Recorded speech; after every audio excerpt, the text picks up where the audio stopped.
আমার বাপেরা শুনে নিন, অনুরোধ করে বলে যাচ্ছি আপনাদেরকে, মা বোনেরা বলে যাচ্ছি, এগুলোকে আমল করুন।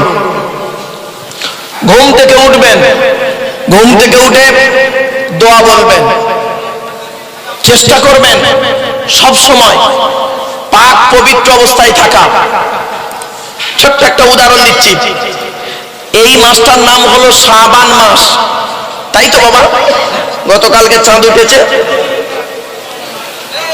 এই মাসের আগের মাসটার নাম ছিল রজব মাস, তাই তো? ওই রজব মাসের এক রজনীতে আল্লাহর নবী আল্লাহর সঙ্গে দেখা করতে গিয়েছিলেন, যাকে বলে শবে মেরাজ। নাম শুনেছেন তো? আবার বলেন না।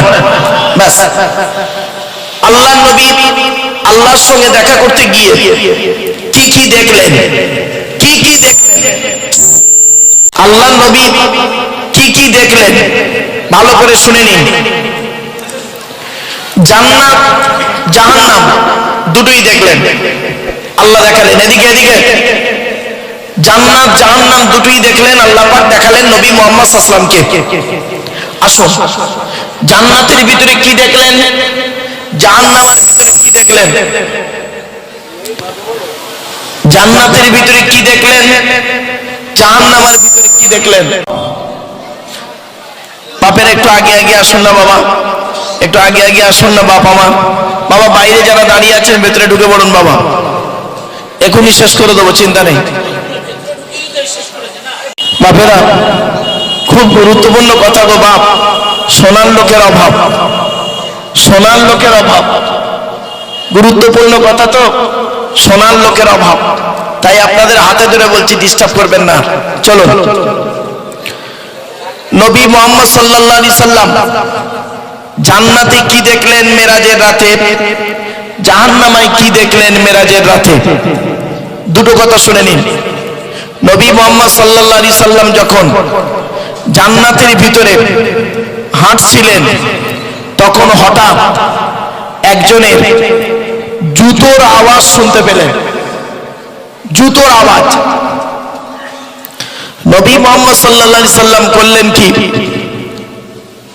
চিন্তা করছেন যে জান্নাতের ভিতরে জুতোর আওয়াজ কার রে? নবীজি বলছেন, ঘুরে তাকিয়ে দেখি, সামিতু খসখসাতান আমামি ফিল জান্নাতি ফাইজান বেলালুন, বেলালের জুতোর আওয়াজ। মুসলমানের বাচ্চা সুবহানাল্লাহ, এটি জোরেও বলতে পারলেন না। কার জুতোর আওয়াজ? বেলালকে ইসলামের প্রথম মুয়াজ্জিন। মুয়াজ্জিন কাদের বলে জানেন তো? যারা আজান দেয়। ইসলামের প্রথম মুয়াজ্জিন হলো বিলাল রাদিয়াল্লাহু তাআলা আনহু। বেলালের জুতোর আওয়াজ, নবীজি তো অবাক হয়ে গেলেন, বেলালের জুতোর আওয়াজ। এই মা বোনেরা ভালো করে শুনে নাও, বেলালের জুতোর আওয়াজ।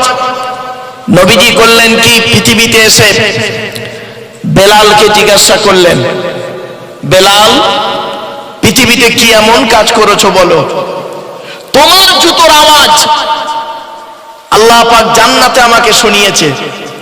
বেলাল বলছে, ইয়া রাসূলুল্লাহ, আমি তেমন কিছু করতে পারি না, দুটো কাজ করি। কটা? দুটো। এই বাবাজিরা, যুবক ভাইরা শুনে নিন, এই দুটো কাজ আপনারা করুন। এক নাম্বার, বেলাল বলছে, আমি বেলাল জীবনে কোনোদিন নাপাক অবস্থায় থাকি না। কি অবস্থায়?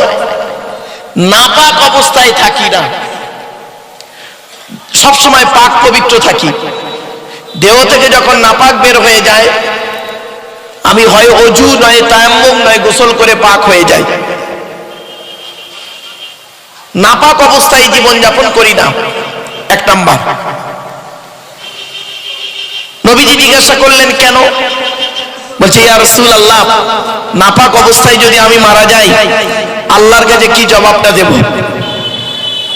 আর আমাদের মধ্যে এমন লোক আছে, এখানে বসে আছে, রাত 12টার সময় স্বামী স্ত্রী নাপাক হয়েছে, সারা দিন মাঠ ঘুরে বাজার ঘুরে পরের দিন বেলা 12টার সময় গোসল করে পাক হচ্ছে, তাও আবার গোসলের ফরজ আদায় করে না। গোসলের ফরজ হলো 3টে। এই যুবক ছেলেরা শুনে নাও, গোসলের ফরজ তিনটে। 1 নাম্বার হলো গড়গড়া সহ কুল্লি করা। 2 নাম্বার নাকের নরম গোস্ত পর্যন্ত পানি পৌঁছানো। 3 নাম্বার সারা শরীরটা ভালো করে ধৌত করা।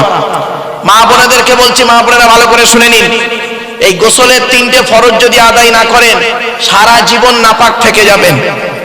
1 নাম্বার গড়গড়া সহ কুল্লি করা, 2 নাম্বার নাকের নরম গোস্ত পর্যন্ত পানি পৌঁছানো, 3 নাম্বার সারা শরীরটা ভালো করে ধৌত করা। এই হলো গোসলের ফরজ। এই 3টেই অনেকে আদায় করে না। নাপাক অবস্থায় কোনোদিন থাকবেন না, বসবেন না। 1 মিনিট যদি আপনি নাপাক অবস্থায় থাকেন, আপনাকে মনে রাখবেন ওই অবস্থায় যদি মৃত্যু হয়ে যায় কি জবাব দেবেন? এখানে অনেক মানুষ বসে আছেন নাপাক অবস্থায়, অনেক মানুষ তারা পাক পবিত্র জানে না। আপনাদেরকে অনুরোধ করে বলছি, এজন্য জলসা যখন দেবেন ওই গেটে লিখে দেবেন, ওই জলসার গেটে লিখে দেবেন, এই মসজিদের গেটে বিনা ওযুতে প্রবেশ নিষেধ। তোমার বাপের সব রেসানি হচ্ছে এটা। তোমার বাপ মারা গেছে, মা মারা গেছে, ভাই মারা গেছে, বোন মারা গেছে, স্বামী মারা গেছে, স্ত্রী মারা গেছে, শ্বশুর শাশুড়ি মারা গেছে, তাদের নামে তুমি সব রেসানি করতে বসেছো। ঠিক না বেঠিক? তোমার ওযু থাকবে না মানে, ওযু থাকবে না মানে বিবেককে প্রশ্ন করো। চলো নাপাক অবস্থায় থাকলে কি হয় দেখি। আল্লাহর নবী একদিন, ঘটনাগুলো শুনে রাখুন, আল্লাহর নবী একদিন কিছু সাহাবীকে নিয়ে 2 কবরস্থানের পাশ দিয়ে যাচ্ছে। কবরস্থানের 2টো কবরের মাঝখান দিয়ে যাচ্ছেন, 2টো কবরের পাশ দিয়ে নবীজি যাচ্ছেন। হঠাৎ নবীজি করলেন কি, সাহাবীদের বললেন, এই তোমরা দাঁড়াও, সব দাঁড়িয়ে যাও, কবরের সামনে দাঁড়িয়ে যাও। সব দাঁড়িয়ে গেল। একটু কবর জিয়ারত করো। কিছু বুঝতে পারছো না আমার ভাষা? কবর জিয়ারত করলেন। সামনে ছিল খেজুর গাছ, 2টো খেজুর গাছের ডাল কেটে 2টো কবরে পুঁতে দিলেন, দিয়ে বললেন, নবীজি চলো। তখন 2-1 সাহাবী জিজ্ঞাসা করছেন, হে নবী, আপনি হঠাৎ কবরে খেজুর গাছের ডাল কেন পুঁতলেন আর কবর জিয়ারত করলেন কেন? নবীজি বললেন, শোনো, এই 2 কবরে কঠিন আযাব হচ্ছে। আমি আল্লাহ আমাকে দেখাচ্ছেন, আমি দেখতে পাচ্ছি 2টো কবরে কঠিন আযাব হচ্ছে। তো সাহাবীরা বলছে, কি এমন কাজ করেছিল ইয়া রাসূলুল্লাহ ওই 2জনের কবরে আযাব হচ্ছে? নবীজি বললেন, শোনো, 1 নাম্বার লোকটা করতো কি জানো?